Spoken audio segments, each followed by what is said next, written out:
Jika zaman itu sudah engkau temukan, maka jarak masa antara engkau dengan kiamat sangat dekat. Baik, ini hadis riwayat siapa tadi Bunda? Imam Muslim. Yang menceritakan hadis ini siapa ayahanda? Umar bin Khattab. Di dalam hadis Imam Ahmad, Abu Hurairah radhiyallahu anhu bertanya kepada Rasulullah, "Ya Rasulullah, siapakah yang engkau maksud?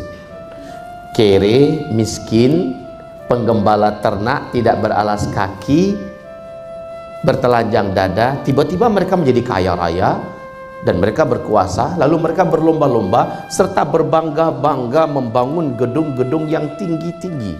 Yang kau maksud siapa ya Rasulullah?" Jawaban Nabi, ibu tahu? Jawaban Nabi, wahai ayahanda, humul Arab. Mereka adalah bangsa Arab. Jika zaman itu sudah engkau temukan, maka jarak masa antara engkau semua dengan terjadinya kiamat sudah sangat-sangat dekat. Sekarang mari kita lihat fakta. Dulu sebelum Arab menemukan minyak bumi, namanya masih Jazirah Arab dulu. Jazirah Arab. Miskin nggak? Negerinya gersang tandus, luas. Tidak ada sedikit pun menggambarkan ada harapan dan masa depan. Apa yang bisa diharapkan dari negeri yang gersang, panas, tandus, gurun Sahara yang luas? Tapi saat minyak bumi ditemukan di sana, subhanallah, mereka langsung berubah menjadi negeri petrodolar. Betul? Dan masing-masing mereka mendirikan negara sendiri-sendiri. Arab Saudi. Ada berapa negara, Bu? Jazirah Arab pecah menjadi berapa negara? Jadi berapa negara? Yang tahu saya kasih hadiah. Jadi berapa negara? 7 negara. Arab Saudi, Kuwait, Qatar, Bahrain, Uni Emirat Arab, Oman, dan Yaman. 7 negara ini, Bu, Masya Allah, penghasil minyak, pemasok minyak terbesar di dunia. Dan ibu lihat, bapak lihat, apa yang dibuat oleh masing-masing negara ini di kota-kota besar mereka. Nggak usah jauh-jauh dulu dah. Kita lihat yang paling dekat di hati kita, Makkah Al-Mukarramah. Ibu, bapak saksikan apa yang dibuat oleh kerajaan Arab Saudi di sekitar Ka'bah. Masya Allah, adanya jam terbesar di dunia di atas gedung yang tingginya lebih daripada 600 meter. Masya Allah. Apa yang mereka rencanakan berikutnya? Menghabiskan sebanyak-banyaknya bukit-bukit yang ada di sekitar Ka'bah dan dibangun gedung-gedung tinggi pencakar langit yang lebih tinggi daripada bukit-bukit yang ada. Subhanallah ya. Coba lihat Madinah Al-Munawwarah, Masjid Nabawi kayak tenggelam, Bu, dikelilingi oleh hotel-hotel bintang 5 mewah-mewah, megah-megah, besar-besar. Silakan datang ke Riyadh, Bu. Ada yang pernah datang ke Riyadh belum? Waktu Pangeran Salman, masih pangeran statusnya ketika itu, dinobatkan jadi gubernur di sana, langsung disulapnya. Menjadi kota metropolitan ala Eropa, Riyadh itu dijadikannya dengan gedung-gedung tinggi pencakar langit, mewah. Silakan lihat ke Jeddah. Jeddah, negeri bebatuan gersang di tepian pantai, sekarang sudah disulap menjadi kota persimpangan Timur Tengah, pusat perdagangan, dengan bentuk dan ala pembangunannya yang sangat memukau dan menakjubkan. Gedung-gedung tingginya sudah menjulang ke langit. Silakan lihat ke negara tetangga lah, Bu, ke Kuwait. Siapa tahu Bapak Ibu ada anaknya, keluarganya di Kuwait, atau buka aja di YouTube, bisa kita lihat, zaman sekarang gampang kok. Kuwait sekarang ini, jangan ibu tanya, Bapak Ibu akan lupa kalau sedang ada di Arab. Pembangunan gedung-gedungnya Masya Allah ya. Yuk lihat, melirik ke sebelahnya, Bu, Abu Dhabi. Abu Dhabi, kalau bisa mau pergi umroh, sengajakan ambil pesawat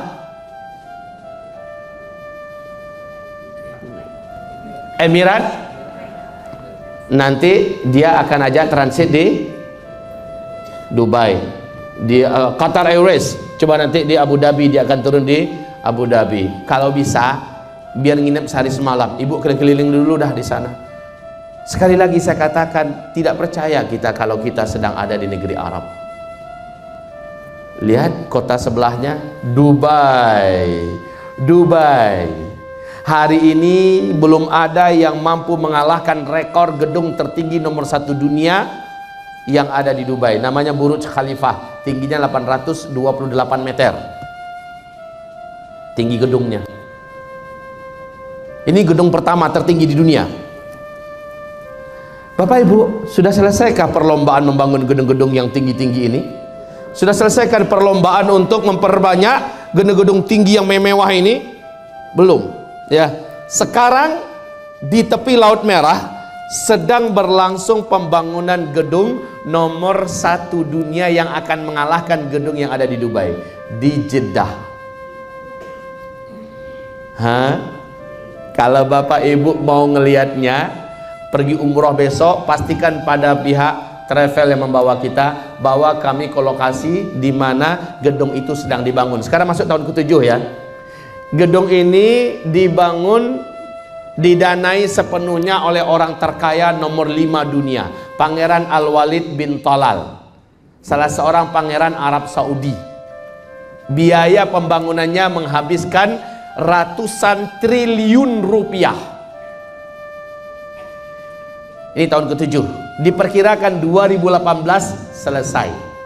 Ketinggian gedung ini menembus awan. Direncanakan tingginya 1,2 kilometer. 1,2 kilometer. Subhanallah.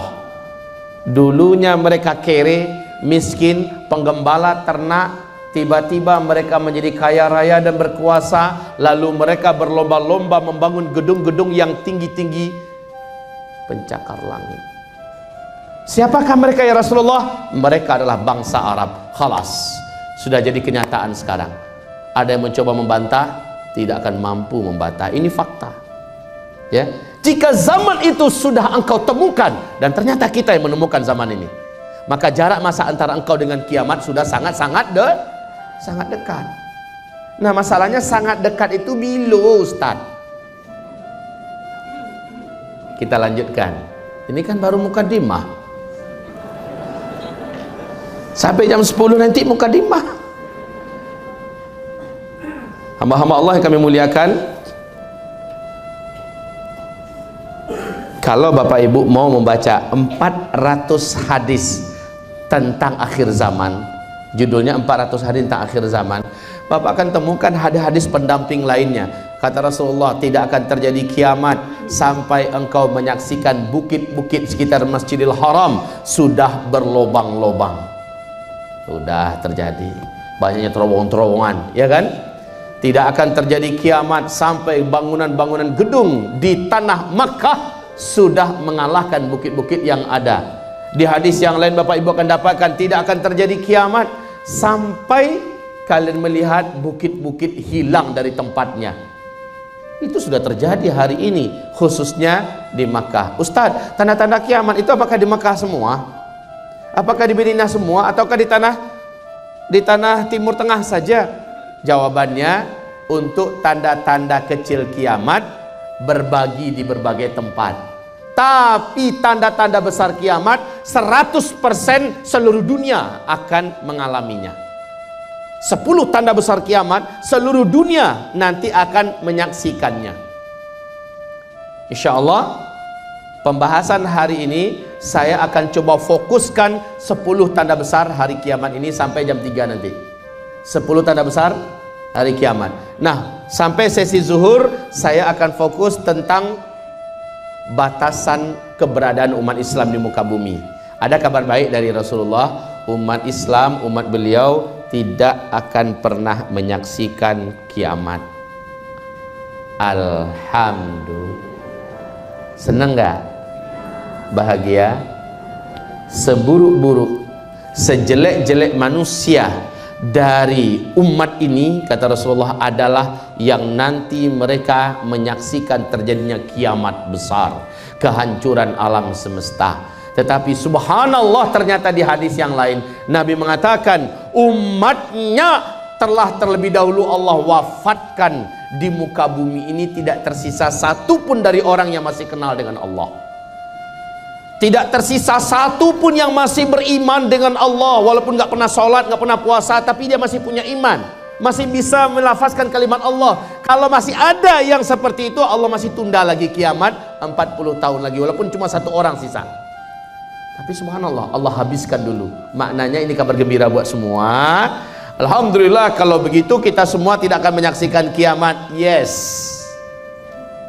naam, aywa, kita semua tidak akan menyaksikan. Illa Allahumma, kecuali orang yang gagal mempertahankan imannya ketika Dajjal lepas. Saat Dajjal lepas, sepertiga total dari umat Nabi yang hidup di muka bumi akan sujud menuhankan Dajjal. Sepertiga total dari umat Nabi di muka bumi akan sujud nanti menyembah Dajjal. Dan mayoritas penyembah Dajjal dari umat Nabi adalah kaum wanita. Tapi kaum wanita yang nggak ngaji, insya Allah. Kaum wanita yang rajin ngaji, memburu ilmu, rapat dengan Allah, benci dengan maksiat, mudah-mudahan Allah jaga. Amin. Wanita-wanita yang sami'na wa ata'na pada suaminya, wanita-wanita yang kuat infak sedekahnya, insya Allah semoga Allah jaga, Allah lindungi dari Dajjal. Nabi kita sallallahu alaihi wasallam mengatakan, sejak beliau diutus sampai kepada umatnya Allah wafatkan serentak di muka bumi, ini finish, akhir daripada umat Nabi Muhammad sallallahu alaihi wasallam. Ini start. Startnya adalah Nabi diutus oleh Allah sebagai Nabi dan Rasul. Startnya sejak Nabi diutus oleh Allah sebagai Nabi dan Rasul. Finishnya adalah umat Nabi Allah habisi serentak di muka bumi. Kan tadi hadisnya, selama masih ada satu orang saja yang beriman, yang kenal dengan Allah, selama itu Allah akan tunda kiamat. Walaupun orang itu cuma satu orang adanya, tapi subhanallah, Allah punya cara sendiri. Allah tidak akan biarkan ada satu orang yang tersisa hidup, melainkan seluruhnya mati serentak. Dan ini adalah peristiwa tanda besar kiamat yang ketujuh. Tadi kita sebutkan tanda besar kiamat ada berapa Bapak Ibu? Ada 10. Di tanda besar kiamat yang ketujuh, kita akan Allah wafatkan serentak di muka bumi. Apa yang terjadi? Rasulullah di dalam hadis-hadis yang sahih menyebutkan bahwa akan bertiup angin lembut. Angin lembut akan bertiup angin lembut dari timur, kata Rasul, dari timur. Ini nggak permanen kan? Ya, dari timur. Di hadis yang lain dari Yemen. Nah, ciri khas angin lembut ini, dia sejuk. Angin lembut ini sejuk, kemudian berbau misik, berbau kasturi. Angin ini lembut, sejuk, kemudian berbau wangi kasturi. Angin ini akan segera membungkusi bumi. Tidak ada satu pulau pun, tidak ada satu gunung pun, tidak ada satu lembah pun, atau bahkan gua yang di dalamnya ada orang yang beriman, melainkan angin itu akan sampai ke sana. Dan kalau orang beriman itu memang ada di dalam gua, ada di pulau, ada di gunung, angin itu akan sampai kepadanya saat dia disentuh oleh angin tersebut. Saat terhirup olehnya angin tersebut, kata Rasulullah, dia akan meninggal dunia di tempat. Maka satu permukaan bumi ini, siapapun orang yang kenal dengan Allah, siapapun orang yang beriman dengan Allah, serentak Allah wafatkan mereka. Mungkin Bapak Ibu bertanya, siapa yang nguburin kami nanti Ustadz? Nggak usah dipikir lagi dah. Toh bapak ibu juga nggak akan mikir nanti, ya kan? Nggak mungkin dalam barzah ngelihat mayatnya, siapa ngubur itu? Nggak usah dipikirin lagi. Bapak ibu udah nyaman, aman di taman surga sambil menunggu sangkakala ditiup. Ya. Jadi ada 10 tanda besar kiamat. Kita akan menyaksikan 7 saja. Tanda yang ke-8, yang ke-9, ke-10 hanya disaksikan oleh orang-orang kafir yang masih tersisa hidup. Kata Rasulullah sallallahu alaihi wasallam, 2 atau 3 generasi setelah itu, subhanallah, subhanallah, 2 atau 3 generasi, 1 atau 2 generasi setelah itu, 1 atau 2 generasi setelah itu barulah terjadi tanda besar kiamat. Barulah terjadi kiamat besar, kehancuran alam semesta.